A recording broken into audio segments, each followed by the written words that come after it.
Olá, irmãos e irmãs, sei que você se sente triste e desamparado. Mas nada tema, Jesus está aqui para o ajudar, e vamos aprender a compreender a palavra dele e a fazer com que os nossos pedidos sejam atendidos. Antes de começar, peço que reflita nesta passagem. Deus é o nosso Pai e irá atender aos nossos pedidos. Vamos juntos entrar nesta experiência única da palavra de Cristo. Se achar que tem um amigo que está distante de Deus, não hesite em compartilhar este vídeo para ele encontrar o dom da palavra de Cristo. Amém. Judas enforca-se. De manhã cedo, todos os chefes dos sacerdotes e líderes religiosos do povo tomaram a decisão de condenar Jesus à morte. E, amarrando-o, levaram-no e o entregaram a Pilatos, o governador. Quando Judas, que o havia traído, viu que Jesus fora condenado, foi tomado de remorso e devolveu aos chefes dos sacerdotes e aos líderes religiosos as 30 moedas de prata. E disse: pequei, pois traí sangue inocente. E eles retrucaram: que nos importa? A responsabilidade é sua.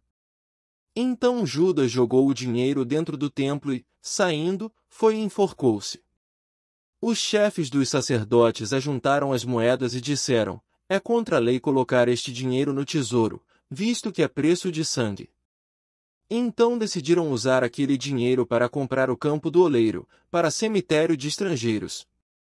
Por isso ele se chama Campo de Sangue até o dia de hoje.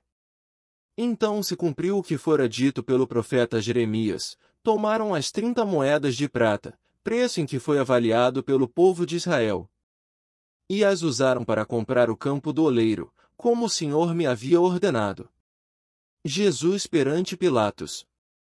Jesus foi posto diante do governador, e este lhe perguntou: você é o rei dos judeus? Respondeu-lhe Jesus: tu o dizes.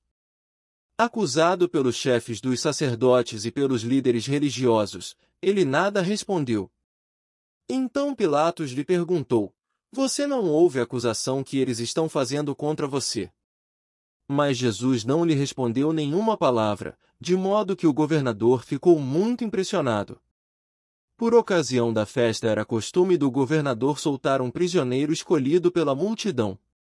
Eles tinham, naquela ocasião, um prisioneiro muito conhecido, chamado Barrabás.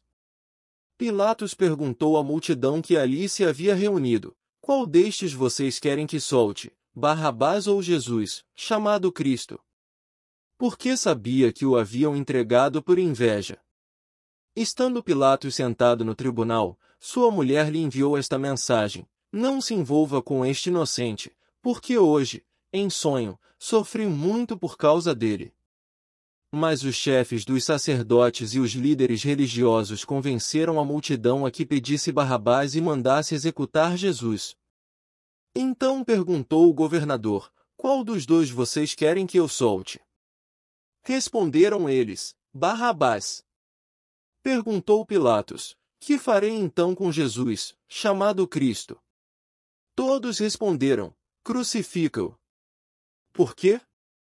Que crime ele cometeu? Perguntou Pilatos. Mas eles gritavam ainda mais: crucifica-o. Quando Pilatos percebeu que não estava obtendo nenhum resultado, mas, ao contrário, estava se iniciando um tumulto, mandou trazer água, lavou as mãos diante da multidão e disse: estou inocente do sangue deste homem, a responsabilidade é de vocês. Todo o povo respondeu: que o sangue dele caia sobre nós e sobre nossos filhos. Então Pilatos soltou-lhes Barrabás, mandou açoitar Jesus e o entregou para ser crucificado. Os soldados zombam de Jesus. Então, os soldados do governador levaram Jesus ao pretório e reuniram toda a tropa ao seu redor.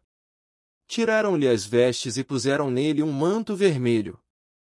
Fizeram uma coroa de espinhos e a colocaram em sua cabeça. Puseram uma vara em sua mão direita e, ajoelhando-se diante dele, zombavam: salve, rei dos judeus! Cuspiram nele e, tirando-lhe a vara, batiam-lhe com ela na cabeça. Depois de terem zombado dele, tiraram-lhe o manto e vestiram-lhe suas próprias roupas.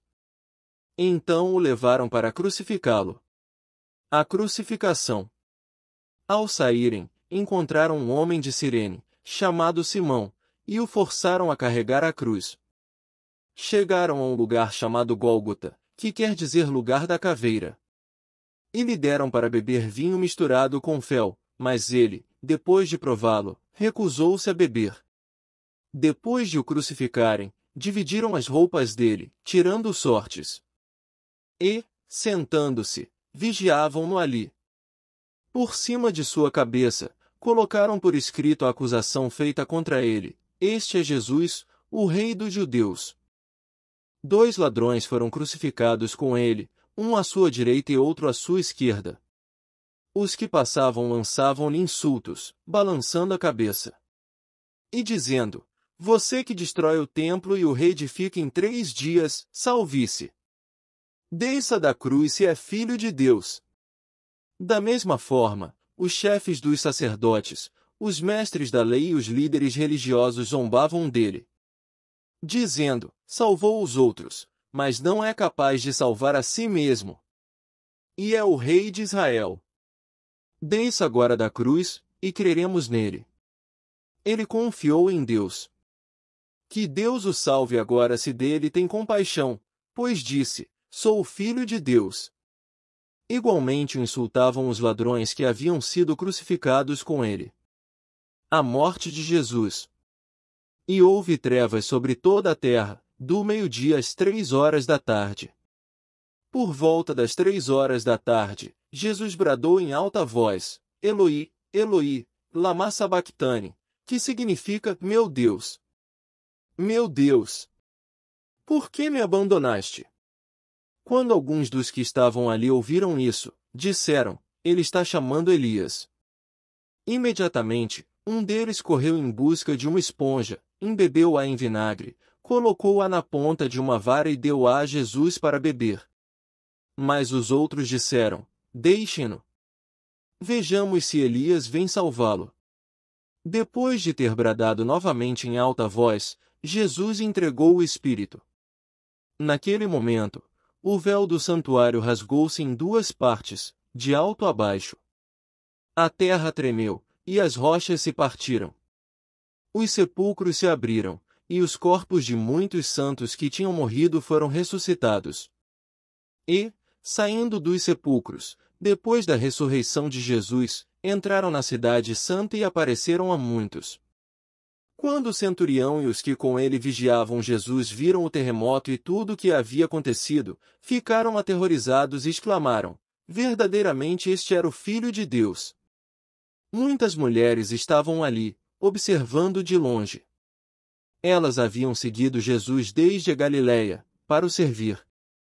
Entre elas estavam Maria Madalena, Maria, mãe de Tiago e de José, e a mãe dos filhos de Zebedeu. Jesus é sepultado.